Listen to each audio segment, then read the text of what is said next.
अस्सलाम वालेकुम दोस्तों, सेकंड ओडीआई के लिए पाकिस्तान की प्लेइंग 11 चेंज हो गई है। उसके पीछे रीज़न बहुत बड़ी है। रीज़न ये है, आपको पता है उस्मान खान हैमस्ट्रिंग की वजह से जो सेकंड ओडीआई मैच है उससे बाहर हो गए हैं। उससे पहले जो ओपनर था हमारा इमामुल हक, वो भी इंजरी का शिकार थे, वो भी नहीं खेल रहे थे। लेकिन प्लेइंग 11 बताने से पहले मैं आप लोगों को कहना चाहूँगा, मेरी तरफ से आप लोगों को बहुत बहुत ईद मुबारक हो।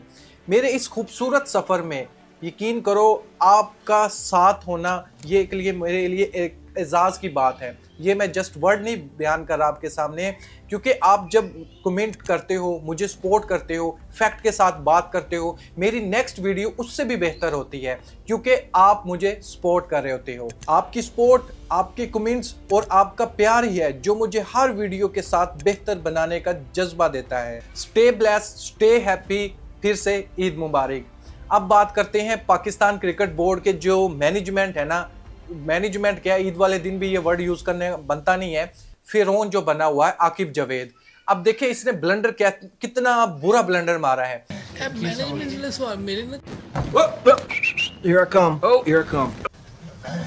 मैनेजमेंट ने सवाल मेरे ने ये देखेंगे ये क्या करना आगे अगले मैचेस में, किस तरह हम पांचवा बॉलर जो है वो कौन सा खेलेगा और उसमें बेनिफिट हमें क्या होता है। ऑब्वियसली अगर प्रॉपर बॉलर खेलेगा शायद वो इतने रन ना पड़े।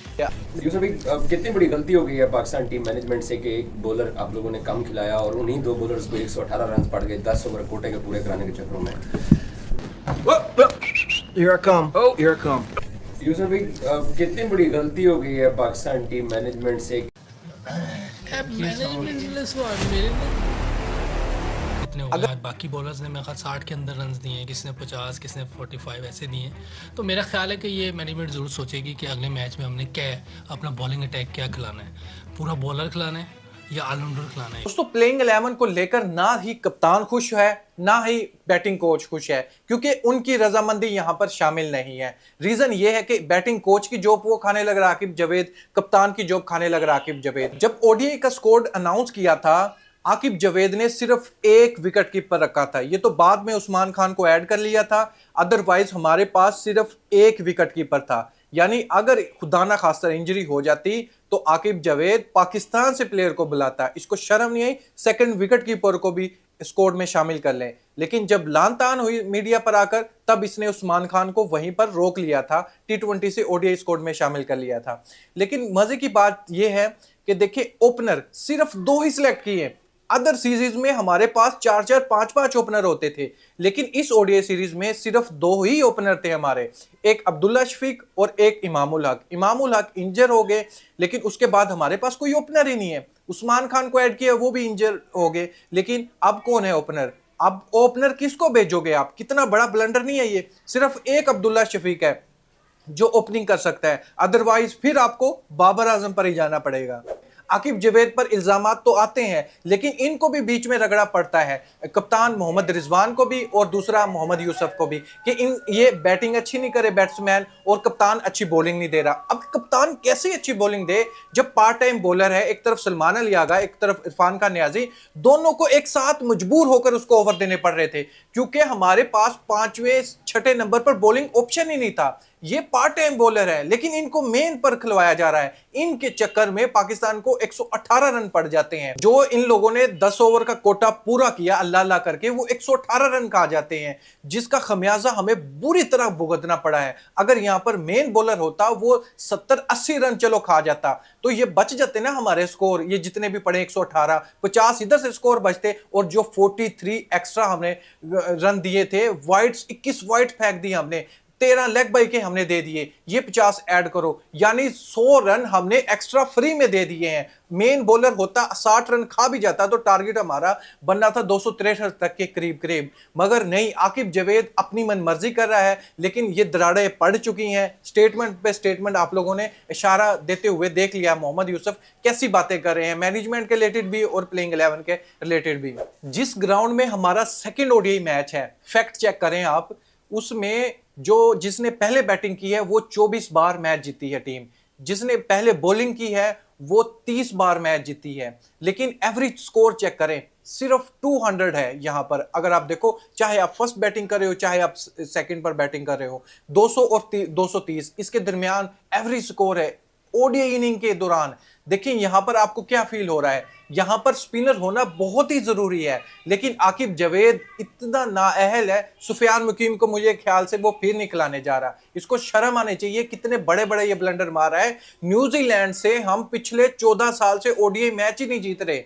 आप अंदाजा लगाएं, उनके घर पर जाकर पिछले 14 साल से हम उनसे कोई भी मैच नहीं जीत रहे। अगर लास्ट 5 ओडीआई की बात करूं ना, सिर्फ फखर जुमान ने एक हमें ओडीआई मैच जितवाया है, वो भी वर्ल्ड कप का। अदरवाइज जितने भी मैचेस हुए हैं 6-7 रिसेंटली, वो सारे के सारे हम वर्सेस न्यूजीलैंड ओडीआई मैच हारे हैं। अब बात करते हैं प्लेइंग 11 के बारे में।